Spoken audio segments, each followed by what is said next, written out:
What's up? Welcome to the Be Collective podcast, everyone. My name is Eric. I'm with the Fitness Collective, of course. This is our second one, and I'm actually happy to introduce Emily today. She's over from SoCal, and she's actually a really pleasant person to talk to, just to be around. She's a really nice person. She's been on some cool stuff, though. She's been on TV. She has some really cool content on her Instagram, really professional type video stuff to get you juiced. And you wouldn't expect it, but she's just a really good person. So, Emily, I kind of want to hand it over to you a little bit and introduce yourself. Where are you located? Where can people find you? Go for it. First of all, Eric, thank you for that introduction. You're so kind. You are the nicest person.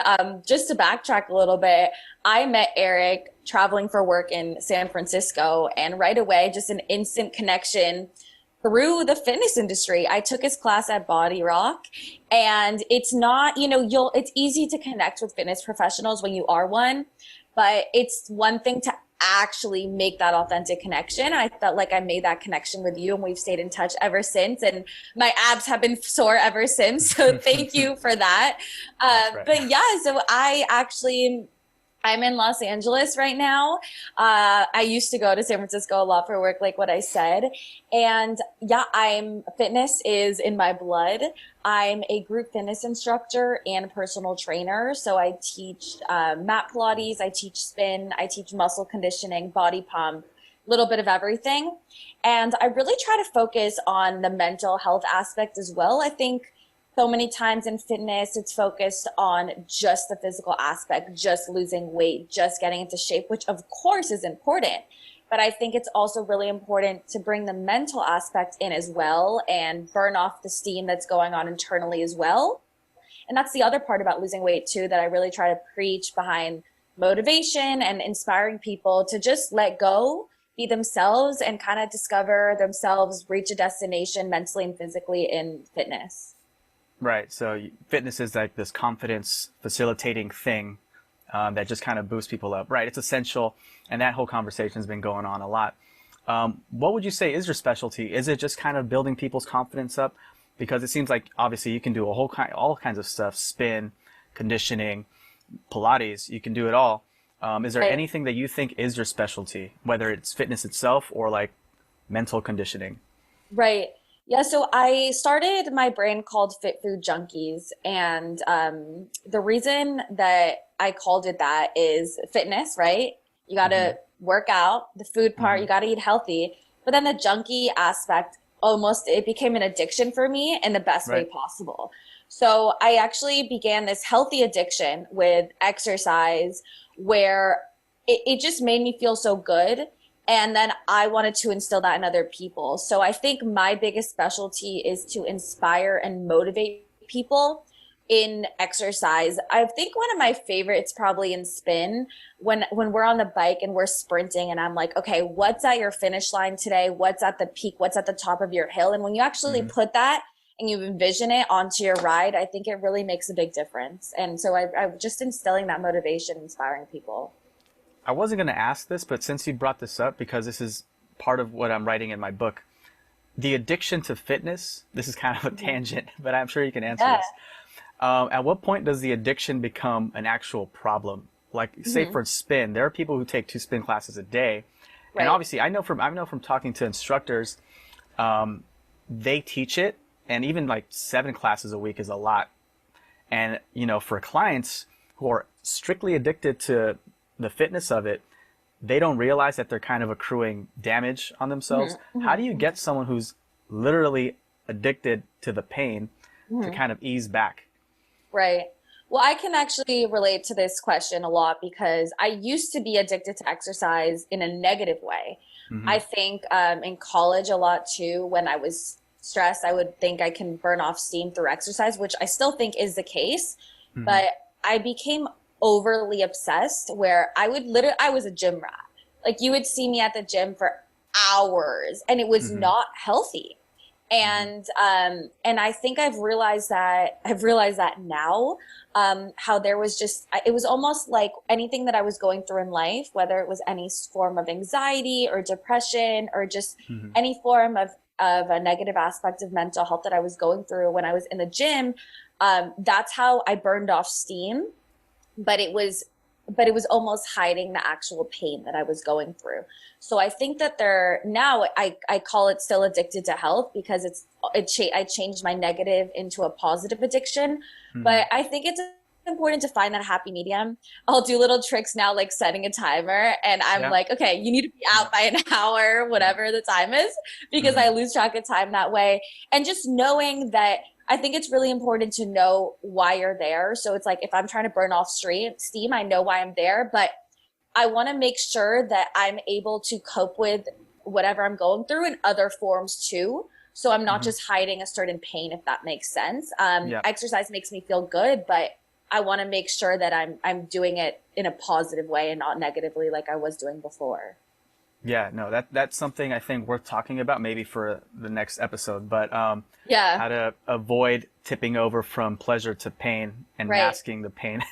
But definitely something that I notice all the time, especially with spin and spin instructors. Hmm. Spin instructors get it eventually. They're like, dude, this is rough. I can't do two Right. classes back to back. But there are crazy people who do that. Now, you say fitness is in your blood. So how did you actually, what was your first fitness gig? How did you get into that? Yeah. I would say that going back to growing up, I grew up with scoliosis, and it's the Mm, curvature of your spine. I was about 10 years old, so I was really little, and realizing once I had that, it kind of prevented me from doing a lot. Before, I was a very active kid, and I had to wear a back brace for about 5 years to straighten out my mm, back. And I realized what it was like to not be mobile, to not move myself, to see other kids my age being able to move. And I used to run track, I used to dance, and I wasn't able to do that for so long. So I think that's what was initially what triggered me into, once I was able to overcome that adversity in mine, it triggered me to just be obsessed with sprinting and running and feeling my body's movements and loving to move. And mm, then little by little, I loved coaching people. I loved training little girls in dance and cheer. And from there, it kind of got me into the whole teaching aspect. And it also made me excited to maybe going back to that brace, to kind of fail, to feel what it's like to not be able to move myself. And then eventually that got me obsessed into doing races and putting myself in these uncomfortable positions. I was recently on hmm. Fox's Ultimate Tag That's right. show about obstacle courses. So it just kind of allowed me to become addicted to just feeling this discomfort to grow, I would say. That's good. Yeah. And for a lot of people to get comfortable enough to enjoy the discomfort, you need a certain level of confidence to get there. Yeah. And that takes time. So that's, I think, what our job is. And we'll get to this in a second. But it's great that you found yourself comfortable enough to be able to fail. That's addictive too. I'm addicted to like experimenting and failing and doing all this stuff that might seem funny to people, but it's the little things. Once you take pleasure in those little things, that's when you know you're at that coaching level. You want other people to enjoy that too. Yeah. And I mean, it's easy for me to admit also, the first podcast I did, nerve wracking. Second one, a lot better. And it's again, also easy for me to admit that you kind of inspired me to actually get back on this project. I know I've been planning this for a while, but seeing you do it kind of got me going. What other projects have you seen that have kind of inspired you to say, oh, you know what? I should probably get back on that. I mean, you inspire me too when you're doing so many Zoom classes and so much online too, and how much you've transitioned considering the time that we're going through. That inspires me. Yeah, I think just seeing other fitness professionals around me doing what they're doing, starting to transition their classes or their businesses online is something that has definitely motivated me to do the same. And then just also, I don't know, seeing things that you're doing, or I think it's important to follow people that inspire you too, whether it's on social media or whatever other forms there are, to say I don't think of it as a competition. I think of it as a way of, oh, let me help them grow their business. That inspires me to grow my own. And, let that just be a continuous cycle of evolving for both people or parties. Do you think there's been enough support within the fitness community of itself in those projects? Do you think there's been enough, I scratch your back, you scratch mine, or just straight up helping you without getting any favor in return. Do you think there's been enough of that, at least in this particular era, this 2020 era? That's a really interesting question. I think that pre-COVID, I don't think there was enough support at all. I think, if anything, it was competition. Hmm. There was this one time where I was teaching spin at a studio, and I took one of this other instructor's class at the studio. And after class, I go, great class, loved it, super supportive. And I go, I loved a couple of your songs. Would you be able to send them over? And a lot of times, especially if you're at the same studio, you're all on the same team. A lot of times we share Hmm. music, so it's not something that's abnormal. You go, hey, will you send me Hmm. some of your songs? Love your music. Where do you get it from? And she right away just got super defensive and goes, what? I'm not sending you my music. Obviously, Hmm. I found that. I'm not going to send it to you. And right away, I was just so caught off guard. And it brought Yeah. me back from, I originally came to support her. And now I'm like, oh, okay, we're in a competition now. So, I think it's interesting to see how it's a lot of the times a number gets game. Even though I've heard at Soul Cycle too, it's like, it's intense. If you don't have the Hmm. numbers in your classes, you could get paid less, or you can get fired, or there's a lot of backlash, a lot of behind the scenes that you don't see. You come out with this front, and the instructor looks happy, and it's great, and Yeah. you are, but at the same time, there's a lot more that goes behind it. And I think that or I guess during COVID now, I was going to say post, but I wish we were post. Still Um, in there. yeah, right. But I think that instructors or just fitness professionals are trying to be more supportive. But I think there is a lot more collaboration going, and I think we're realizing we can't do this on our own like before. So we've really got to come together. But that being said, I don't think that's everyone. I think some people are Yeah. still trying to do it on their own. Other people are coming together. I think you're right about pre-COVID. I'll get to that in a sec, but to keep it on a lighter note, yeah, I think during this era, I call it the 2020 era, there has Mhm. been a lot more collaboration and people have been humbled. I think all the things that they thought they owned and were territorial of, it kind of vanished. Everyone kind of started over from ground zero. Mhm. And you kind of see instructors coming together to build a communal brand, kind of like the stuff Mhm. I mentioned before. Shout out Candace, the virtual studio, right? That's one example. There's Right. Recess.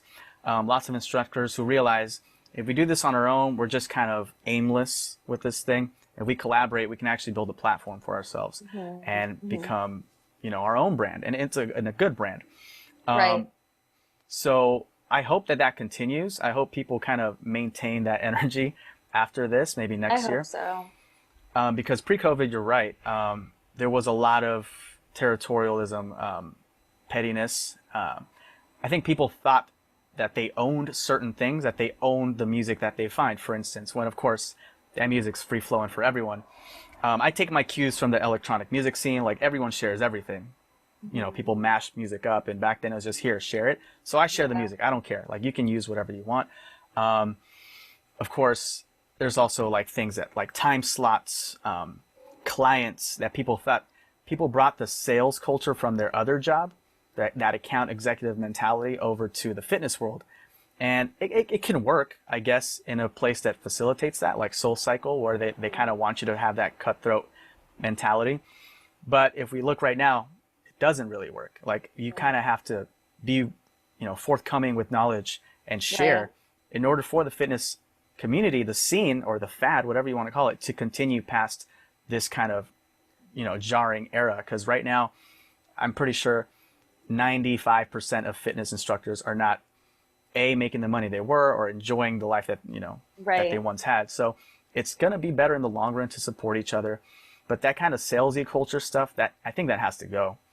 But at the same time, I know that a lot of the people who were teaching fitness were doing it as a side gig, Mhm. maybe 1 or 2 hours a week, while still keeping their other gig, their real salesy job. So Mhm. I think this might be a wake up call for people to kind of just kind of dissolve that attitude. Honestly, I think it holds us back when we think that way. For me, it's easy to support other people, right? Here, oh, dude, Right. I'll shout you out, whatever. I'll take your class. Tell people all the time, take their class. You don't have to take my class all the time. You know, Right. you can go take someone else's. There's 7 days in a week. I don't own any of those days in the week. I don't own that hour in your day. I'm just here if you need me, you know? And Hmm. there's plenty of time to share in that week. And I think the sooner people realize that, the more people can kind of build more special stuff, these platforms for each other. Hmm. So I'm hoping that continues in those collaborations. But you Yeah, know, I hope so. I hope so. One of my favorite quotes, it's alone we could do so little, together we can do so much. sure, I like that. Yeah, I think Um, it says a lot. Now, how do you think we can actually facilitate that collaboration more? What do you think we can do going forward to make sure we keep the same energy and build on it? What do you think? You cut out for a second. Can you repeat the Oh, question sure. one more time? Yeah. What do you think we can do to Mhm. make sure that we keep this kind of same collaborative spirit going? Mhm. How do we protect this moment? Yeah. It's a loaded question. Yeah. I think that it's crazy. Before COVID, I was like, you could literally make a reality show just on what goes on behind the scenes at for Mhm. fitness instructors at gyms or studios, right? They had one of those. They had one of I those for a know, little while. right? I know, seriously, and it's entertaining. Let me tell you, I can't believe some of the things I've seen or heard, Mhm. but between myself or other friends. But I think that it comes down to when you go back, I think it comes down to it's so much of a numbers game. It's not like before COVID, it wasn't like, oh, you should take, Eric's class Mhm. and my class. Like it was more like solely purpose of selfishly like take my class, take my class. And I think Mhm. that's also the studio owner being like, if you got this number, if you meet that number, then you'll get a raise or whatever. You'll be kept as an instructor. And I think that if your boss knows that you're a good instructor, knows obviously he hired you, he knows you're good at what you do.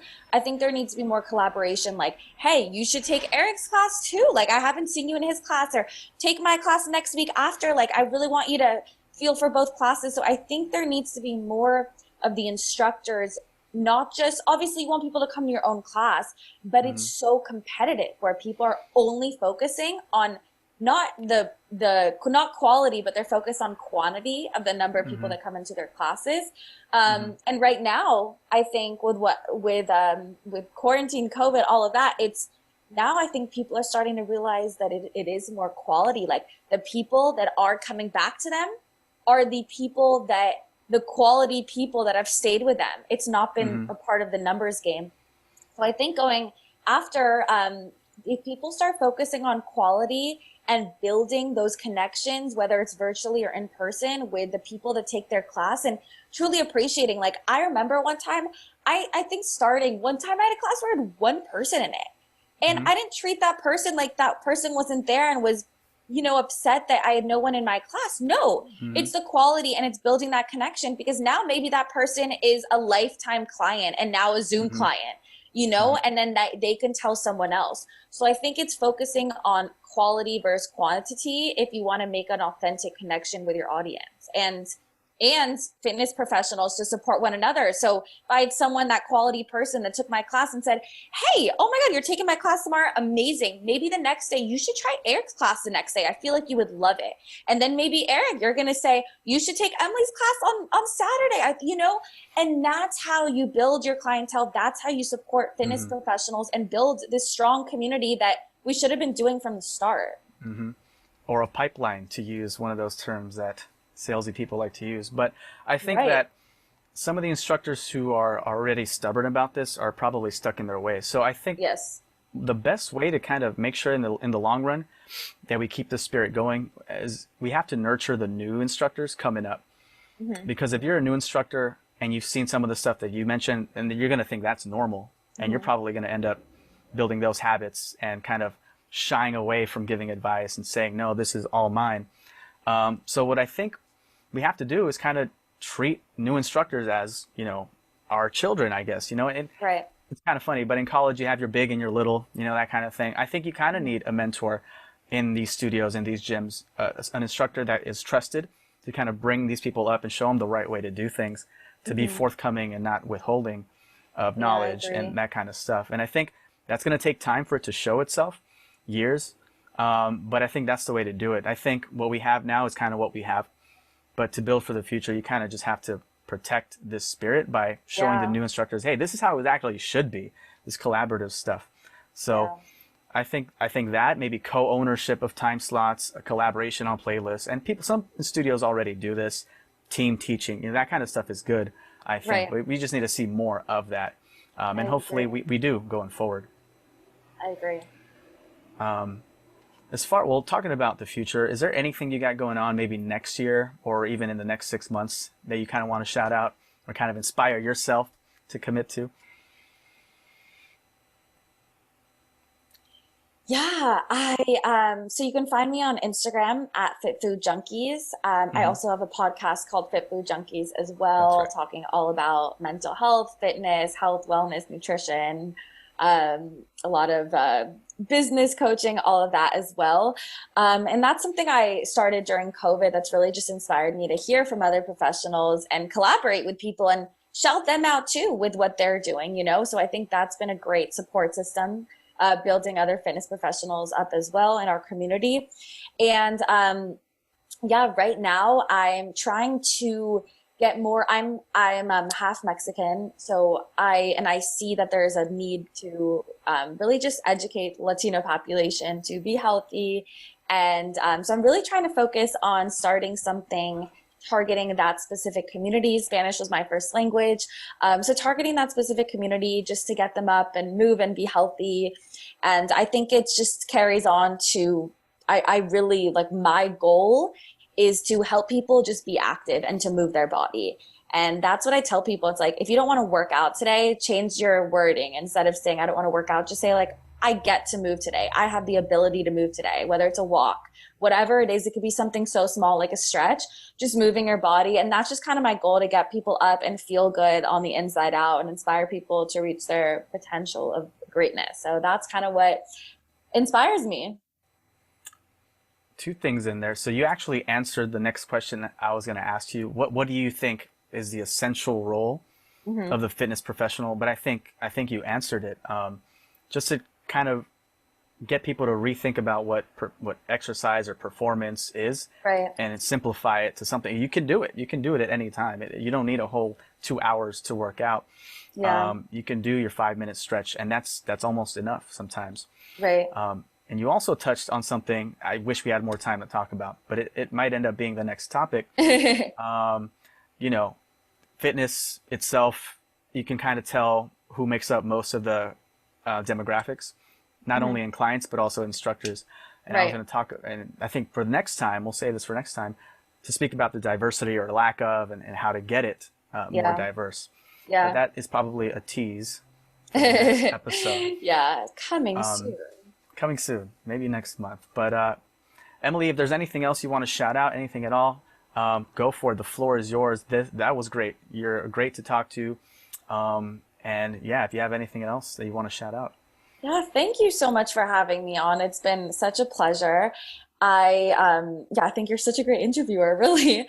I, I think that, I hope people during this time, I know that it's hard to stay motivated all the time.